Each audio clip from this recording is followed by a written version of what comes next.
Diz assim então a palavra de Deus, segundo a carta de Paulo aos Coríntios, capítulo 5, de 9 a 10. Por isso também nos esforçamos para agradá-lo, quer no corpo, quer fora dele, pois é necessário que todos sejamos apresentados diante do tribunal de Cristo, para que cada um receba retribuição pelo que fez, por meio do corpo, de acordo com o que praticou, seja o bem, seja o mal. Pai, nós pedimos, abre os nossos ouvidos, remove de nossa mente o véu, cura-nos da cegueira, abre os nossos olhos para contemplarmos as maravilhas da Tua lei. Revela-te a nós nesta noite, pelo Teu Espírito e pela Tua palavra. Imploramos isso no nome daquele que é digno de toda a honra e glória, o Senhor Jesus, nosso amado Salvador. Amém. Meus amados, o apóstolo Paulo, nesta segunda carta aos Coríntios, ele abre o coração. Se com atenção os irmãos lerem o primeiro e o segundo capítulos, observarão Paulo compartilhando 4 grandes tristezas pelas quais ele passou. Tristezas que, de fato, o feriram e o fizeram sofrer. No entanto, por 2 vezes ele confessa: não desanimamos. Portanto, alguém que tinha todas as razões plausíveis para desanimar, entregar os pontos e desistir. Mas ele não faz. Por quê? Porque ele crê e ele sabe o que Deus tem reservado, não só para ele, mas para aqueles que creem em Jesus como Senhor e Salvador. Por isso, ele renova sempre o ânimo e a coragem para enfrentar a vida com os seus dissabores e para levar a termo a missão que Deus lhe deu de pregar o Evangelho, mesmo que o sofrimento e as ameaças de morte fossem constantes. Ele tinha uma esperança inabalável, e era com essa esperança que ele prosseguia. Por isso, no capítulo 5, ele está abordando a doutrina da ressurreição. Ele está tratando, meus irmãos, da grande e maravilhosa bênção da glorificação. Segundo as Escrituras, a salvação é uma obra da graça divina, é uma obra soberana do Deus Altíssimo. E esta obra começa naquele momento quando Deus, pelo Evangelho, visita o nosso coração, nos convence de nossa pecaminosidade, da justiça de Cristo Jesus e do justo juízo de Deus. É quando Deus nos justifica, é quando Ele nos salva do castigo ou da penalidade que nossos pecados são merecedores. Então, em virtude desta obra da justificação, Deus desencadeia na nossa vida um processo de crescimento progressivo e de transformação moral para que nos tornemos semelhantes ao Senhor no caráter e na conduta, o que a Bíblia chama de santificação. E então Deus nos promete que Ele irá consumar, Ele levará a termo esta boa obra que em nós Ele iniciou. Ele nos glorificará, ou seja, Ele nos dará corpos ressurretos, espirituais e glorificados. Ele consumará a obra que Ele começou, porque a salvação de Deus não é só para a alma, é para o ser humano integral, e o ser humano só é total com a sua dimensão corpórea. Por isso, para a nossa fé, a ressurreição do corpo é absolutamente essencial. E nós cremos na ressurreição porque Deus ressuscitou o Senhor Jesus dentre os mortos, e a Bíblia nos apresenta a ressurreição de Jesus como as primícias, ou seja, como os primeiros frutos de uma grande colheita, ou seja, a ressurreição geral daqueles que creem para a vida eterna e dos que não creem para a perdição eterna. Então Paulo, no capítulo 5, ele vai exatamente expor esta maravilhosa bênção, que é a promessa que nós temos da parte de Deus. Embora a promessa do corpo espiritual glorificado e ressurreto só irá cumprir-se quando Jesus voltar com poder e grande glória, Paulo fala que nós já temos da parte de Deus este corpo espiritual. Por quê? Porque a promessa de Deus, irmãos, vale mais do que qualquer documento. Quando Deus promete, podemos tomar posse, porque é nosso, aguardando apenas o tempo do cumprimento. Por isso, Paulo, ele, por analogia, compara este corpo a uma tenda, ele compara este corpo a uma vestimenta, que com o tempo pode ser destruído, e de fato será. Mas ele diz, quando este corpo for destruído, nós temos um edifício feito pelas mãos de Deus, uma morada eterna no céu. No entanto, o desejo de Paulo não era morrer e ficar em um estado chamado intermediário, onde os espíritos estão desincorporados, aguardando a ressurreição. O desejo de Paulo era que o Senhor voltasse enquanto ele estivesse vivo, para que ele recebesse a habitação celestial, o prédio divino, o corpo glorificado, o corpo espiritual, o corpo ressurreto. Então isto que é mortal seria absorvido pela vida. O corruptível, ele seria tragado pelo incorruptível.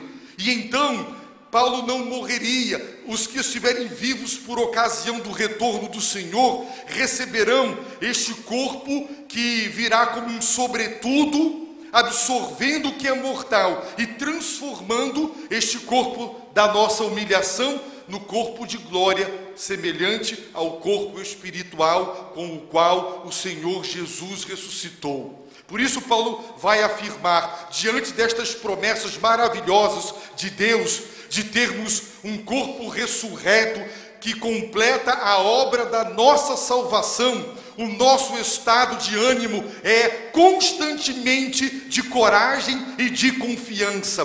Quem crê em Jesus como Senhor e Salvador e crê nas suas promessas, vive em um estado de ânimo constante. Por quê? Porque pode enfrentar as enfermidades, pode enfrentar as tragédias, pode enfrentar o seu envelhecimento, pode enfrentar a sua própria morte e a morte daqueles que nós amamos, de cabeça erguida. Por quê?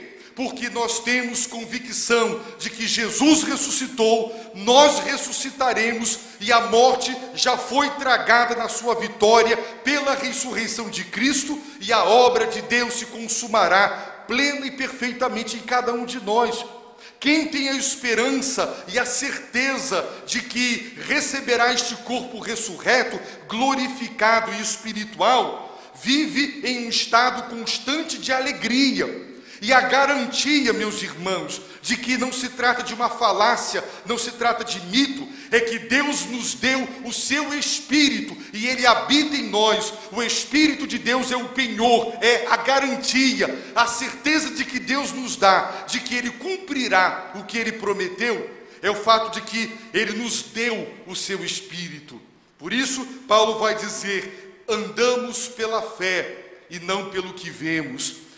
Conduzimos um carro pelo que vemos, o que está à nossa frente, aos nossos lados e atrás pelos retrovisores. Mas quando se trata da vida cristã, ela não é conduzida pelas coisas visíveis, porque as coisas visíveis são temporais, são passageiras. Nós nos guiamos pelas coisas invisíveis, mas que são reais, tão reais quanto as visíveis, e elas são eternas. Por isso Paulo diz, vivemos pela fé e não pelo que vemos.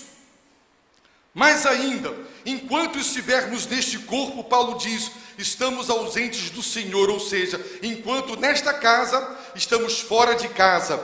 Então, ele vai dizer o que é que nós preferimos. Ora, nós preferimos estar fora de casa deste corpo para estar em casa com Deus, porque a habitação última daquele que crê é no céu. é na mansão celeste, é no paraíso divino, é na própria presença de Deus. Paulo não queria morrer, Paulo queria estar com Deus, porque quando se ama a Deus de todo o coração, de todo o entendimento e com todas as forças, queremos estar com a pessoa amada. Logo, o apóstolo afirma: preferimos estar ausentes do corpo. Com que propósito? Para estarmos presentes com o Senhor. Paulo não queria morrer, mas ele queria estar com Deus, vê-lo face a face, estar em seus braços, estar em sua própria presença. E se a morte é a única forma de se achegar a Ele assim, que ela seja bem-vinda. Isso faz com que nós encaremos as enfermidades de outras maneiras. As igrejas que vendem milagres, as igrejas que fazem do milagre e da cura a bandeira de sua chamada e da sua forma de atrair, elas esquecem que todas as pessoas que Jesus curou voltaram a ficar doentes e morreram. Lázaro foi ressuscitado, envelheceu ou ficou doente e morreu, mas a obra divina da salvação eterna, ela não acaba, ela não se extingue jamais. Por isso, nenhum de nós deve entrar em pânico quando adoece. Todos nós devemos dizer para a morte que ela é bem-vinda, porque ela nos leva à presença de Deus. E como Deus é soberano sobre o viver e o morrer, e Deus não erra nunca, nenhum de nós deveria, amargurado, revoltar-se contra Deus em relação à nossa própria morte ou a daqueles que nós amamos. Por quê? Porque quando eles morrem, vão estar com Deus, na própria presença daquele que é o sentido último do nosso existir, e não há nada melhor do que isso. Por isso Paulo diz que o seu desejo era partir. É um termo que no grego significa desarmar a tenda, como um exército desmontava o seu acampamento para partir, porque ele dizia: eu quero partir para estar com Cristo. Isto é incomparavelmente melhor. E se o céu é bom para os outros, por isso nós evangelizamos, também é bom para nós e para aqueles que o nosso Senhor chama, mesmo que sejam pessoas muito amadas de cada um de nós, e nós gostaríamos de tê-los conosco todo o tempo e o tempo todo. Aguarde para gozar numa eternidade da presença daqueles que nós amamos e estão em Cristo Jesus. Agora, queridos, tendo feito esse retrospecto de tudo quanto Paulo até aqui já nos ensinou, o apóstolo então deixa o seguinte para cada um de nós no verso 9: por isso, e se os irmãos prestarem atenção, verão que existem expressões no início de cada verso. Portanto, porque, assim, por isso, pois, para quê? Porque há uma sequência lógica de raciocínio. Ele apresenta uma premissa, uma segunda premissa e tira uma conclusão. Essa conclusão é uma nova premissa acrescida de uma outra para uma nova conclusão. Deus deu a Paulo o raciocínio lógico para escrever e mostrar que uma coisa é conclusão da outra e fundamenta a outra, e tudo está interligado. E é porque nós queremos estar com Deus no céu, diz o apóstolo Paulo, por isso, por causa da promessa do corpo ressurreto, glorificado e espiritual, porque andamos por intermédio da fé, porque queremos estar ausentes deste corpo para estarmos presentes com o Senhor no céu. Por isso, por estas razões, também nos esforçamos para agradá-lo, quer no corpo, quer fora dele. Sabe o que Paulo está nos ensinando? Ele está nos ensinando sobre o sentido da vida. As pessoas perguntam: a vida tem sentido? Há significado no viver? E ele está dizendo: há. E o sentido da vida é viver para agradar a Deus. Assim devemos viver. Quem sabe que Deus é real e crê nele e quer encontrá-lo, precisa, quer aqui ou lá, viver de uma forma cuja vida seja uma vida que agrade a Deus. Por isso ele diz: nos esforçamos. Esta palavra no original tem a força da devoção a uma causa. Quando eu vi o filme Olga Prestes, vendo aqueles jovens abandonando família, riqueza, carreira, para dedicar-se de uma maneira tão devotada a uma causa, a causa comunista, no desejo de vê-la triunfando sobre a terra, matando e morrendo, renunciando a tudo, um exemplo de devoção a uma causa. E Paulo está dizendo: nos esforçamos, vivam uma vida, nós cristãos devemos viver uma vida devotada exclusivamente para alcançar o seguinte alvo: agradar a Deus. Por 3 vezes, durante o ministério de Jesus, a voz celestial ressoa dizendo: esse é o meu filho amado, ele me dá prazer. Eis o meu filho amado, em quem me comprazo, eu tenho prazer, a vida dele me dá prazer. Jesus mesmo, meus irmãos, ele fez a seguinte afirmação, os irmãos ouçam com bastante atenção. Jesus disse: e aquele que me enviou, o Pai, está comigo, não me deixou só. Sabe por quê? Porque faço sempre o que lhe agrada. Jesus disse: porque faço sempre, e não de vez em quando, nem 99% das vezes, eu faço sempre o que lhe agrada. João 8:29, palavras de Jesus. Jesus viveu para agradar a Deus. O próprio Pai dá testemunho de que a vida de Jesus o agradava em tudo. E esse deve ser o sentido da vida, a razão de viver, o alvo da existência: agradar a Deus. Quem agrada-se a si mesmo não agrada a Deus. Quem agrada os outros em troca de apoio, de aplauso, de reconhecimento, de aceitação, não agrada a Deus. O cristão é alguém que foi salvo de si, foi salvo do mundo para viver para Deus. Ele precisa ter a coragem de dizer não a si e desagradar-se, contrariar-se, tomar a cruz e crucificar seus próprios desejos, suas próprias paixões e vontades, para agradar aquele que é o seu Senhor e o seu Salvador. Ele deve ter a coragem de romper relacionamentos e de confessar publicamente a sua fé e desagradar os seus mais íntimos, se necessário for, mas não desagradar a Deus. Quem vive para se agradar ou para agradar os outros não é servo de Deus. Paulo diz: eu não prego o evangelho para agradar aos homens, porque quem prega para agradar aos homens não é servo de Deus. Irmãos, quando você quer agradar alguém, o pressuposto básico é o seguinte: o que agrada esta pessoa? Porque muitas vezes nós presenteamos alguém, mas presenteamos do nosso jeito, do jeito que nos agrada. Então, supostamente, e com o pretexto de agradar aquela pessoa, nós estamos satisfazendo a nós mesmos. Se eu quero agradar alguém, eu preciso saber como esta pessoa deseja ser agradada. Saul, por exemplo, ele quis agradar a Deus, e ele desobedeceu a Deus. Ele fez o que Deus proibiu, ele descumpriu as orientações divinas por intermédio de Samuel, muito bem intencionado, querendo agradar a Deus. Um certo rei, que agora me foge à memória seu nome e os detalhes da história, por isso serei breve na descrição.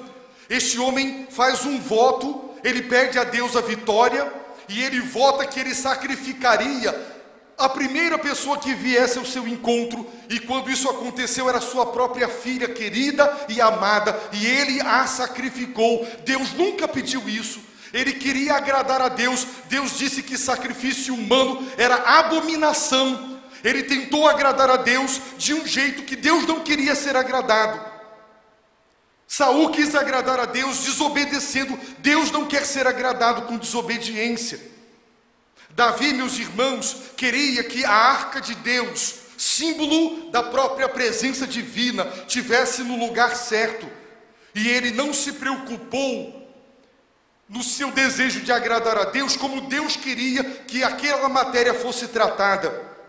E homens que não eram levitas carregaram a arca e tocaram na arca, Se não podemos ver a Deus e permanecer vivos, o que dizer tocar a arca, símbolo da própria presença de Deus? Os homens morreram.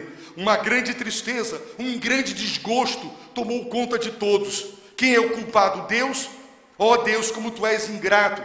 Fizemos tudo isso para o teu inteiro agrado. Irmãos, se queremos agradar a Deus, temos que conhecer as coisas que agradam a Deus e não querer agradá-lo do nosso jeito, achando que podemos subornar a Deus ou que estamos fazendo um grande favor para o Todo-Poderoso.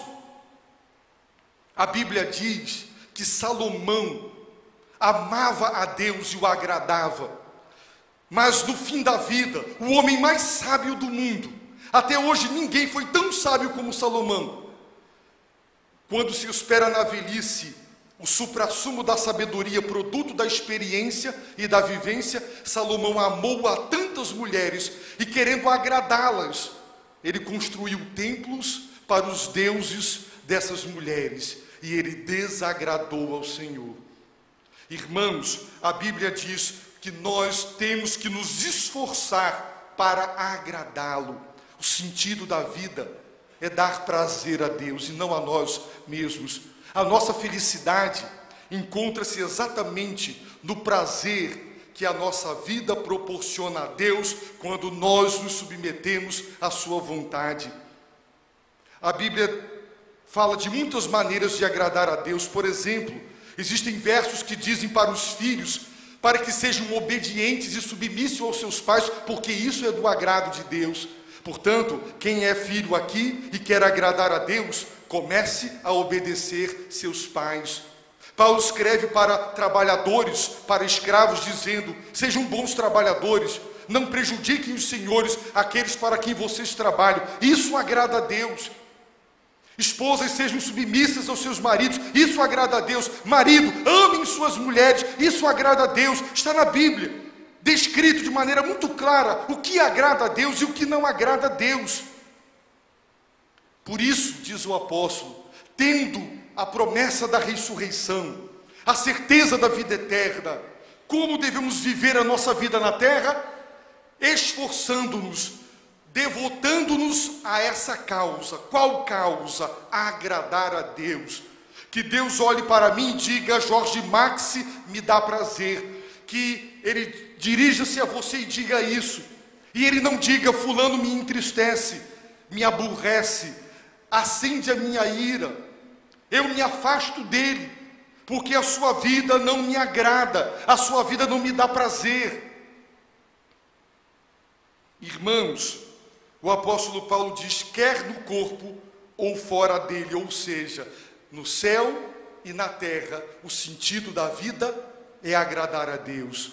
Passaremos a eternidade vivendo para agradá-lo. Por isso, tendo a meta do agradar a Deus como o alvo maior, tudo o mais precisa ser visto e reavaliado à luz desta meta maior. Isso agrada a Deus? Eu faço. Não agrada? Eu não faço. Irmãos, foi publicado agora recentemente que uma campanha na Inglaterra, como consequência dos escritos de um cientista inglês, Dawkins, O Delírio de Dawkins, esse livro tem sido publicado, desde janeiro, 200 ônibus na capital, em Londres, e mais 600 outros ônibus pelo interior, tem faixas enormes do tamanho do ônibus dizendo: provavelmente Deus não existe. Isso é agnosticismo. Provavelmente, ele não diz Deus não existe, ele diz provavelmente.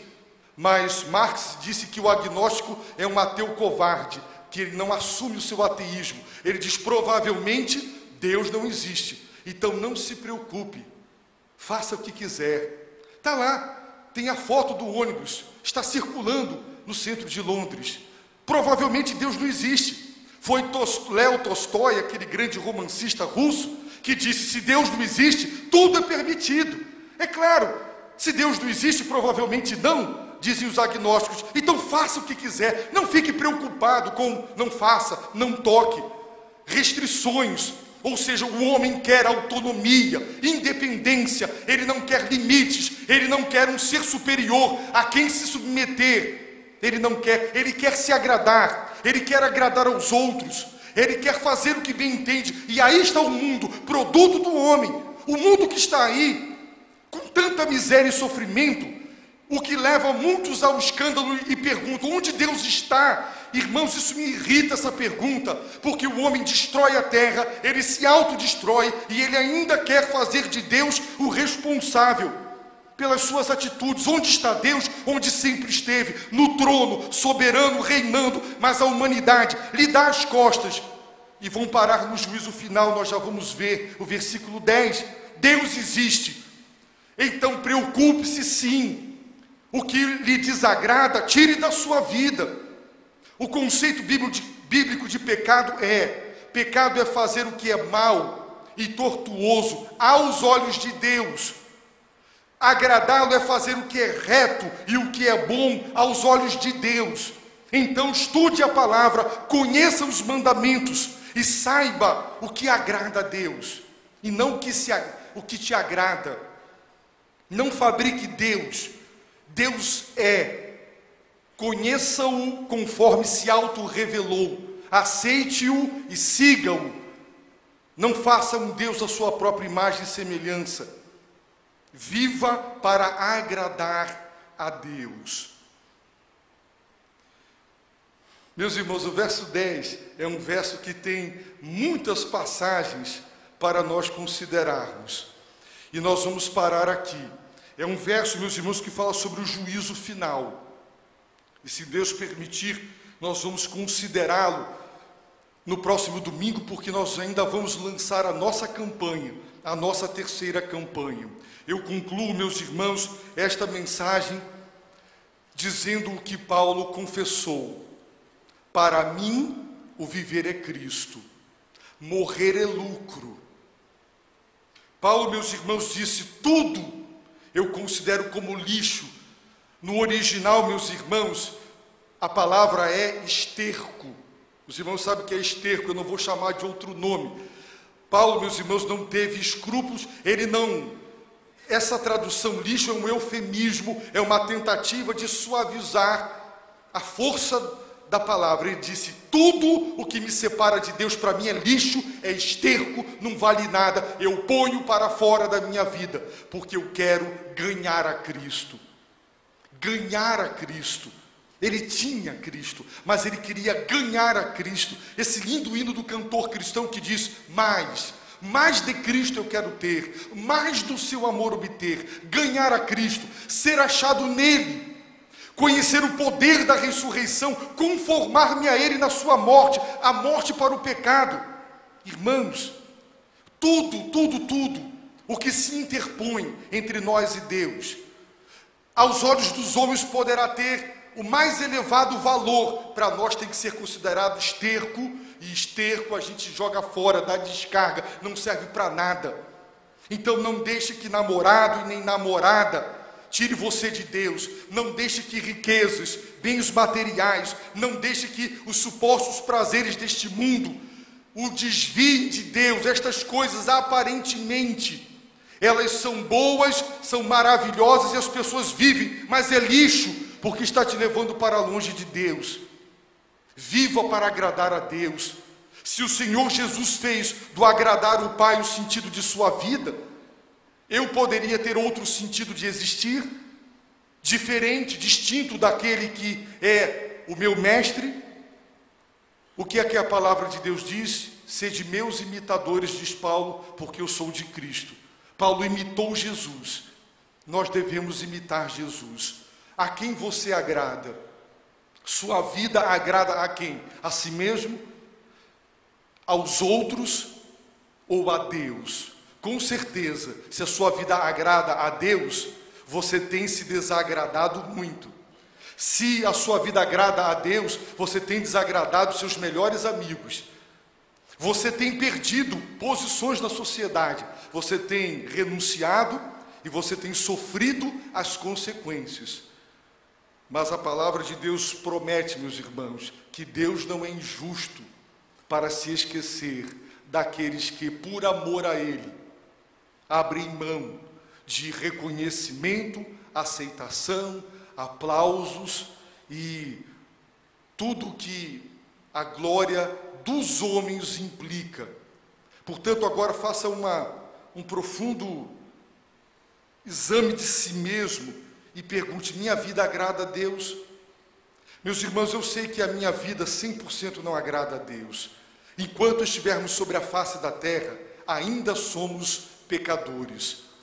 E no sentido absoluto dessa palavra, só Jesus o agradou pleno e perfeitamente. No entanto, e apesar das nossas tentações e fraquezas, nós temos uma meta, um sentido de vida: agradar a Deus e dar o nosso melhor e nos esforçar para que este alvo ele se concretize cada vez mais, que cada vez mais eu e os irmãos agrademos a Deus e menos a nós mesmos e aos outros.